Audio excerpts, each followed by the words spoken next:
ரசூல் ஸல்லல்லாஹு அலைஹி வஸல்லம் சொன்னார்கள், குல்லுக்கும் ராஇன் வ குல்லுக்கும் மஸ்ஊலுன் அர் ரஇய்யதி. நீங்கள் ஒவ்வொருவரும் பராமரிப்பாளர்கள், உங்களுடைய பராமரிப்பை பற்றி நீங்கள் விசாரிக்கப்படுவீர்கள்.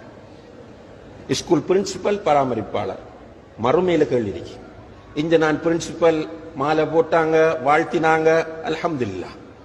ஆனால் உங்களிடம் ஒப்படைக்கப்பட்ட 300, 500, 1000, 2000 மாணவர்களை பற்றி நீங்கள் சுஜூதிலே துஆ கேட்கவில்லை. அந்த மாணவர்களை பற்றி அல்லாஹ்விடத்தில் முறையிடவில்லை. அந்த மாணவர்களுக்காக நீங்கள் துஆ செய்யவில்லை. அந்த மாணவர்களில் ஒருவன் போதை வஸ்துக்கு அடிமையாகி விட்டான் என்று தெரிகிற போது நீங்கள் கொளரவில்லை, அழவில்லை என்று சொன்னால் நிச்சயமாக நீங்கள் பிரின்சிபலாக இருப்பதற்கு எந்த தகுதியமற்ற ஒருவர். ஆனால் நீங்கள் இருக்கலாம்.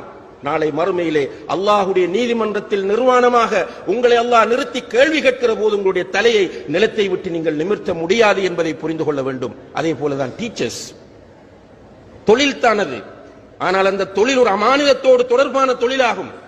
அந்த அமானிதத்தை நீங்கள் உங்களுடைய வகுப்பிலே தரப்பட்டிருக்கிற 33, 35 மாணவர்களும் உங்களுடைய தோள்களில் சுமத்தப்பட்ட அமானிதம் என்பதை நீங்கள் மானுஷிகமாக நாங்கள் சொல்வதற்காக அல்ல, நீங்கள் அல்லாஹ்வுடைய சிந்தனையோடு அதை புரிந்து கொண்டு அந்த குழந்தைகளை உங்களுடைய குழந்தைகளாக நீங்கள் பார்த்து சரியாக அவனுக்கு புத்தி சொல்லி வழிகாட்டி அவனுக்குரிய சைக்காலஜி எல்லாம் பேணி நீங்கள் அவனிடத்தில் கவனம் செலுத்தாமல் வெறுமனே பாடம் முடிய அடுத்த பாடம் டியூஷன் என்று அலைவீர்களாக இருந்தால் இன்ஷா அல்லாஹ் நல்லா இருப்பீங்க உலகத்தில்.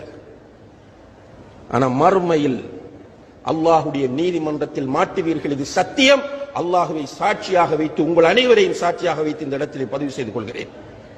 அதே போலதான் ஒரு மദ്രസா நடத்துகிற முஅல்லிம், பிள்ளைகள் வார போற என்ன நடக்குது ஒன்றும் தெரியாது, மாச காசு கொடுக்கல என்றால் திருப்பி வீட்டுக்கு அனுப்புறது. இந்த நிலையில் ஒரு முதர்ரிஸ் இருந்தால், ஒரு முஅல்லிம் இருந்தால் நிச்சயமாக அவர் கடுமையான சோதனைக்கு. மற்றதெல்லாம் வந்தா பொதுவா பார்த்தோம்னா அது ஒரு செக்குலரிசம். ஆனால் இது தீனோடு செய்யக்கூடிய வேலை. குர்ஆன் மதரசாக்கள் திட்டமிடப்பட்டு சரியான தர்பியாவை அந்த மாணவர்களுக்கு கொடுக்க வேண்டும் ஆசிரியர்கள்.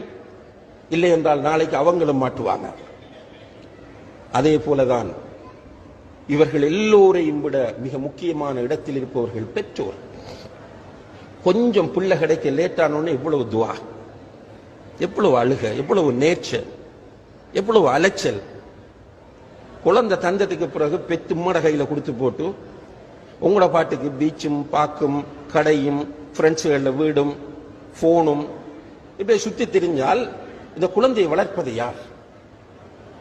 நிச்சயமாக இதை பற்றி மறுமையில் உங்களிடமும் கேள்வி இருக்கிறது.